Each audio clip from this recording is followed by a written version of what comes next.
Hi friends, मैं नवीन और मेरे YouTube channel smart study classes पे आप लोगों का स्वागत है। ये मेरा दूसरा वीडियो है। इसके पहले मैंने एक वीडियो डाल दिया है जिसमें मैंने बताया था आपको कि मैं रीजनिंग पढ़ाऊंगा। रीजनिंग में कथन एवं निष्कर्ष में पढ़ा रहा हूँ और पहला वीडियो मैंने अपलोड किया है। वो थोड़ा सा लास्ट का जो है वीडियो वो गड़बड़ हो गया था, एक आध मिनट का, तो फिर से मैं उसको स्टार्ट कर रहा हूँ वहीं से। ठीक है। नियम नंबर 2 जो है कि मैंने स्टार्ट किया था उसमें, तो नियम नंबर 2 से ही हम लोग चलेंगे, क्योंकि नियम नंबर 2 जो है समझने के बाद ये भी इजी तरीके से हो जाएगा, क्योंकि मैंने बताया था कि फर्स्ट वाला नियम पूरा अच्छे से समझा दिया था। अब आते हैं हम लोग दूसरे नियम पे। ठीक है।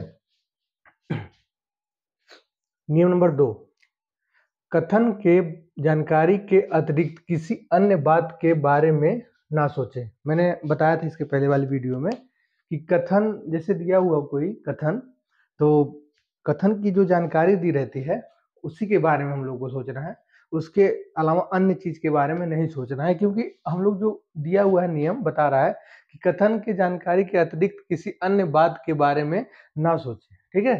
तो हमें किसी और चीज के बारे में ना सोचना है, क्योंकि कथन ही हम लोग जो कथन दिया हुआ है, कथन से ही हम लोग निष्कर्ष निकालेंगे। ठीक है। तो कथन से ही निष्कर्ष निकलता है तो सोल्यूशन जो है कि सही होता है, या तो अगर कथन से हट के कुछ अगर हम लोग उसका रिजल्ट देते हैं तो निष्कर्ष गलत हो जाता है। ठीक है। तो आइए देखते हैं कथन नंबर फर्स्ट वाला। ठीक है। कथन जो फर्स्ट है, फिलिप्स, देखिए फिलिप्स नामक कंपनी के टीवी सेटों की बिक्री इन दिनों काफी बढ़ गई है। ठीक है। अच्छा क्वेश्चन है, इस पर थोड़ा ध्यान दीजिएगा आप लोग। दिया हुआ है फिलिप्स नामक कंपनी, ठीक है, फिलिप्स नामक कंपनी टीवी सेटों की बिक्री इन दिनों काफी बढ़ गई है। ठीक। तो ये कह रहा है फिलिप्स नामक कोई कंपनी है, ठीक है, जो प्रोडक्ट अपना बनाती है, जैसे टीवी हुआ या फोन हुआ, जो भी हुआ, कोई प्रोडक्ट वो हुआ, इलेक्ट्रॉनिक्स प्रोडक्ट है। तो फिलिप्स नामक कंपनी कोई कंपनी है, टीवी सेटों की बिक्री इन दिनों काफी बढ़ गई है। ठीक है। तो कोई बता रहा है कि कोई कंपनी है फिलिप्स नामक, उसके टीवी के जो बिक्री है, मतलब जो बिक्री हो रही है उसकी, वो काफी बढ़ गई है इन दिनों। ठीक है। तो आइए निष्कर्ष पे चलते हैं। ये तो हम लोग का कथन हो गया। अब कथन हमने इसीलिए इतना डिटेल में बता दिया आपको कि कथन से ही अब निष्कर्ष निकल जाएगा। ठीक है। निष्कर्ष पढ़िए, उसका आंसर आपको पता चल जाएगा कि क्या गलत है क्या सही है, क्या निष्कर्ष निकलेगा। निष्कर्ष पे आते हैं। निष्कर्ष फर्स्ट, अन्य कंपनी, ठीक है, अन्य कंपनी के टीवी सेटों की बिक्री घट गई है। ठीक है। तो देखिए ये जो दे रहा है आपका अन्य टीवी के सेटों की कंपनी बिक्री घट गई है, तो ये आपका गलत होगा, मतलब कि असत्य होगा। ठीक। अब कैसे होगा ये मैं आपको समझा रहा हूँ। ठीक। अन्य कंपनी टीवी सेटों की बिक्री घट गई है, तो देखिए दिया हुआ है इसमें अन्य। ठीक। हमें क्या, मैंने क्या समझाया पहले ही, कि पहले ही मैंने बताया, नियम लिखा भी है कि कथन के जानकारी के अतिरिक्त किसी अन्य बात के बारे में ना सोचे। ठीक है। तो अन्य के बारे में हमको सोचना ही नहीं है, ना ध्यान देना है। तो उसमें पहले ही आपको दिख रहा है निष्कर्ष फर्स्ट वाले में कि अन्य की बात कर दिया है, अन्य कंपनी के टीवी सेटों की बिक्री घट गई है। अब हमको क्या पता कि अन्य टीवी सेटों की बिक्री घट गई है कि बढ़ गई है। ठीक है। उसके बारे में कोई जानकारी नहीं है कथन में, तो इसका मतलब कि ये गलत होगा या असत्य होगा। ठीक है। साफ ही पता चल रहा है कि अन्य टीवी सेटों की बिक्री घट गई है। ठीक है। तो ये आपका असत्य होगा। ठीक। आते हैं 2 नंबर पे। ठीक है। फिलिप्स कंपनी के टीवी सेटों की बिक्री के आंकड़े उपलब्ध हैं। ठीक है। जैसे आप कह रहा है, देखिए दूसरा वाला कह रहा है कि फिलिप्स नामक जो कंपनी है उसके टीवी के आंकड़े उपलब्ध हैं, तो ये आपका सत्य होगा। ठीक है। ये आपका सत्य होगा। और सत्य कैसे होगा देखते हैं। सत्य ये ऐसे होगा कि फिलिप्स कंपनी के टीवी सेटों के बिक्री के आंकड़े उपलब्ध हैं। ठीक। तो देखिए यहाँ ये क्लियर हो जा रहा है कि फिलिप्स नामक जो कंपनी है, ठीक, फिलिप्स नामक जो कंपनी है उसके टीवी की सेटों की जो बिक्री है इन दिनों बढ़ गई है। ठीक है।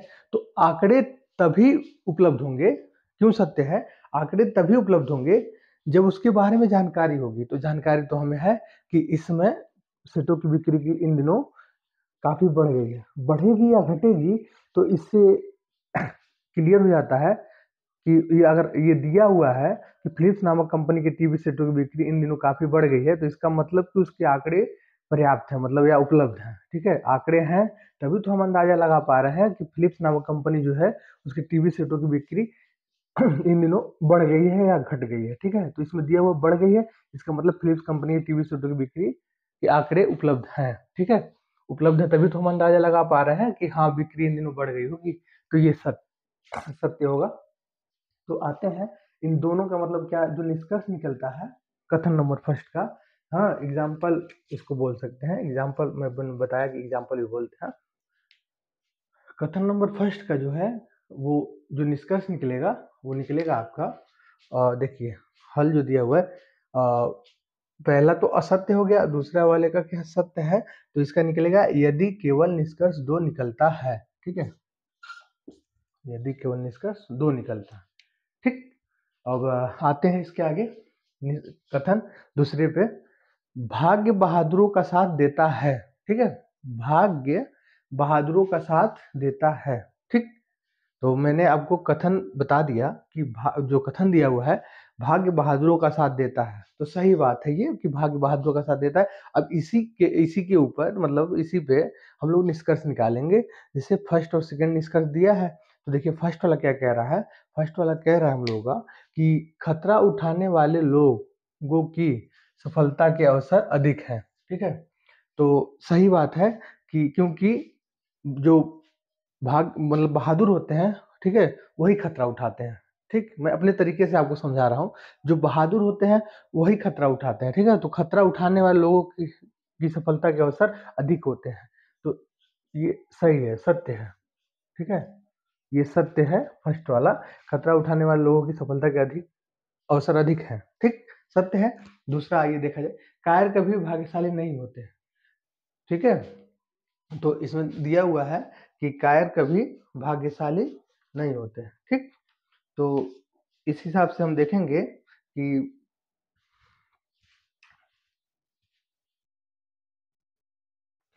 तो मैंने बता दिया आपको कि कायर कभी भाग्यशाली नहीं होते हैं। ठीक है, तो कायर की बात बोला है, तो कायर जैसे कथन मैंने बताया था आप लोग इसके पहले भी, बार बार मैं कह रहा हूँ, इसके पहले वाले वीडियो में भी मैंने बताया था कि देखिए हमको कथन से ही निष्कर्ष निकालना है। ठीक है, तो भाग्य बहादुरों का साथ देता है। ठीक है, तो इसमें बहादुर की बात की गई है, कायर की बात नहीं की गई है, तो ये असत्य होगा, ये गलत होगा। ठीक है, असत्य।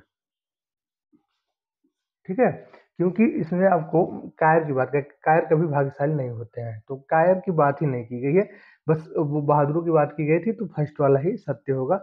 इसका मतलब इसका निष्कर्ष जो निकलेगा, ठीक है, इसका निष्कर्ष जो निकलेगा वो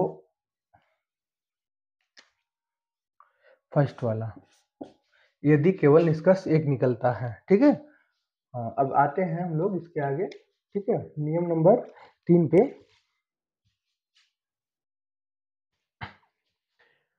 फ्रेंड्स मैंने बताया था कि नियम नंबर 3 पढ़ाना। ठीक है, इसके बाद देखते हैं नियम नंबर 3।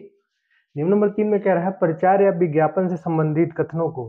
ठीक है, प्रचार या विज्ञापन से संबंधित, ध्यान दीजिएगा इसमें कह रहा है प्रचार या विज्ञापन से संबंधित कथनों को यदि निष्कर्ष के रूप में, हाँ, यदि निष्कर्ष के रूप में यदि उससे सीधी जुड़ी बात कही गई हो है, ठीक है, जो उद्देश्य की पूर्ति करता है, तो निष्कर्ष सत्य होते हैं। ठीक है, इसे कहने का मतलब ये है, मैं समझा दे रहा हूँ आप लोगों को, ये कह रहा है, मैं अपनी अपने लैंग्वेज में आपको समझाता हूँ, ये कह रहा है कि किसी भी प्रचार या प्रसार, ठीक है, या विज्ञापन का कुछ ना कुछ रिजल्ट, ठीक है, जरूर निकलता है, या कुछ ना कुछ परिणाम जरूर निकलता है। ठीक है, जैसे किसी भी आपने देखा होगा कि किसी भी टीवी या पेपर में जो ऐड देते हैं, ठीक है, या प्रचार देते हैं या विज्ञापन जो दिया जाता है, या कोई कंपनी अपना विज्ञापन देती है, तो उसका कुछ ना कुछ रिजल्ट या परिणाम जरूर निकलता है। क्यों निकलता है? क्योंकि अगर टीवी पे कोई ऐड दे रहा है तो 10 लोगों में से 1 या 2 लोग जरूर देखते हैं। ठीक है, या 100 लोगों में उसको 1 या 2 लोग जरूर फॉलो करते हैं। ठीक है, किसी क्रीम या किसी टीवी या किसी भी चीज़ का भी कोई कंपनी अगर भी विज्ञापन भी देती है, मैंने तो बता दिया कि कोई कंपनी अगर विज्ञापन भी देती है कि मेरे यहाँ वैकेंसी है या जो भी है, तो लोग जाते ज़रूर हैं, ठीक है। तो उसी हिसाब से इसके कहने का मतलब ये है, किसी भी प्रचार प्रसार या विज्ञापन का कोई ना कोई रिजल्ट, ठीक है, या परिणाम जरूर निकलता है, ठीक। तो आइए देखते हैं, इसी के हिसाब से आते हैं कथन पे। यदि आप कुशल मैकेनिकल इंजीनियर हैं, ठीक है, तो हम आपको अपने प्रबंधन में लगाना चाहते हैं, ठीक है। कंपनी एक्स का विज्ञापन, ठीक है। जैसे अब देखिए कथन कह रहा है, मैंने बताया आपको ना कि किसी भी प्रचार या विज्ञापन का कोई ना कोई परिणाम जरूर निकलता है, ठीक है। तो आइए देखते हैं। कथन बोल रहा है कि एक्स नाम की कोई कंपनी है, ठीक है। एक्स नाम की कोई कंपनी है जिसने अपना विज्ञापन दिया हुआ है कि यदि आप कुशल मैकेनिकल इंजीनियर हैं तो हम आपको अपने प्रबंधन में लगाना चाहते हैं, ठीक है। मतलब उसके यहाँ वैकेंसी है, ठीक है, कुशल मैकेनिकल इंजीनियर की। तो उसने अपना विज्ञापन दिया है कि कोई कंपनी है एक्स कंपनी, उसने अपना विज्ञापन दिया है कि अगर यदि आप कुशल मैकेनिकल इंजीनियर हैं तो हम आपको अपने प्रबंधन में लगाना चाहते हैं, ठीक है। मतलब कि उसको प्रबंधकों की जरूरत है। तो आइए अब इसी के हिसाब से, कथन के ही हिसाब से हम निष्कर्ष पे आते हैं, क्योंकि कथन से ही आपको निष्कर्ष निकालना है। मैंने पहले ही बता दिया, फिर मैं बता रहा हूँ, ठीक है। और यही चीज आप लोगों को समझनी है, और मैं बार बार कह रहा हूँ। इसी से मेरी वीडियो थोड़ी लंबी भी हो जा रही है, मुझे बार बार आपको समझाना पड़ रहा है कि ध्यान दीजिएगा कि कथन से ही हमको निष्कर्ष निकालना है, ठीक है। अदर चीज के बारे में नहीं सोचना है। मैं स्टार्टिंग से ही कह रहा हूँ कि अदर चीज को नहीं देखना है, क्या कह रहा है, अपने दिमाग को इसी पे रखना है, मतलब इसी के बारे में सोचना है। हाँ, अदर चीज के बारे में नहीं सोचना है। तो आइए देखते हैं निष्कर्ष क्या रहा है। पहला वाला, कंपनी एक सोचती है कि इंजीनियर कुशल कार्य में संपादक होते हैं, ठीक है। अब देखिए कह रहा है यहाँ, कथन तो आपने पढ़ लिया था, निष्कर्ष कह रहा है कंपनी एक सोचती है कि इंजीनियर कुशल कार्य में संपादक होते हैं, ठीक है। तो कंपनी एक्स ने विज्ञापन दिया था कि यदि आप कुशल मैकेनिकल इंजीनियर हैं तो हम आपको अपने प्रबंधन में लगाना चाहते हैं, ठीक। तो निष्कर्ष क्या कह रहा है, कंपनी एक्स सोचती है कि इंजीनियर कुशल कार्य में संपादक होते हैं। तो ये आपका सत्य होगा, सत्य है। और सत्य कैसे है, मैंने आपको इसके पहले ही समझा दिया था और फिर समझा रहा हूँ एक बार, कि कंपनी ने जो विज्ञापन दिया है तो वो अपने अपने हिसाब से सोच के कि मुझे किसकी ज़रूरत है, ठीक है, या किसकी ज़रूरत है, कुशल मैकेनिकल इंजीनियर को उसको ज़रूरत है ना, क्योंकि उसने दिया हुआ कि अगर आप कुशल मैकेनिकल इंजीनियर है तो हम आपको अपने प्रबंधन में लगाना चाहते हैं। तो कुशल मैकेनिकल इंजीनियर की ज़रूरत है। तो निष्कर्ष क्या कह रहा है, कंपनी एक सोचती है कि इंजीनियर कुशल कार्य में संपादक होते हैं। कंपनी एक सोचती है इंजीनियर कुशल कार्य में संपादक होते हैं। तो सही बात है, अगर कुशल जो इंजीनियर कुशल कार्य में संपादक होते हैं, तभी तो कंपनी एक्स ने अपना विज्ञापन दिया है कि हमको मैकेनिकल इंजीनियर, मतलब मैकेनिकल इंजीनियर ही चाहिए, कुशल मैकेनिकल इंजीनियर। तो यही ये सत्य हो गया इस हिसाब से। देखिए मैंने जो बताया आपको, फिर से एक बार देख लीजिए। कंपनी एक्स सोचती है कि, ठीक है, कंपनी एक्स सोचती है कि इंजीनियर कुशल कार्य में संपादक होते हैं। इंजीनियर कुशल कार्य में संपादक होते हैं, तभी तो उसने एक्स कंपनी ने विज्ञापन दिया है कि हम यदि आप कुशल मैकेनिकल इंजीनियर है तो हम आपको अपने प्रबंधन में लगाना चाहते हैं। समझ में आ रही बात। तो यही कहना चाहता है ये कि कंपनी एक सोचती है कि इंजीनियर कुशल कार्य में संपादक होता है। तो ये सत्य हो गया, ठीक है। दूसरी बात देखिए, कंपनी एक्स को प्रबंधकों की आवश्यकता है, ठीक है। तो ये भी सत्य होगा। ये सत्य इसलिए होगा कि अगर उसको जरूरत नहीं होती, कंपनी एक्स को प्रबंधकों की जरूरत नहीं होती, तो उसने अपना विज्ञापन नहीं दिया होता, ठीक है। विज्ञापन दिया है, इसका मतलब उसको प्रबंधकों की जरूरत है, ठीक है, तभी तो दे रहा है। तो दिया हुआ है ना, कंपनी एक्स को प्रबंधकों की आवश्यकता है, तो तभी तो उसने विज्ञापन दिया है, कि कंपनी एक्स ने विज्ञापन दिया है। नहीं तो अगर आवश्यकता नहीं होती तो उसको विज्ञापन देने की कोई जरूरत नहीं पड़ती। तो इसी हिसाब से ये सत्य होगा, ठीक है। तो इन दोनों, इसका जो कथन फर्स्ट वाले का जो निष्कर्ष निकला, दोनों का दोनों सत्य निकला है। तो कहने का मतलब ये है, जो इसका वो हल होगा, हल निकलेगा, वो निकलेगा यदि निष्कर्ष 1 और 2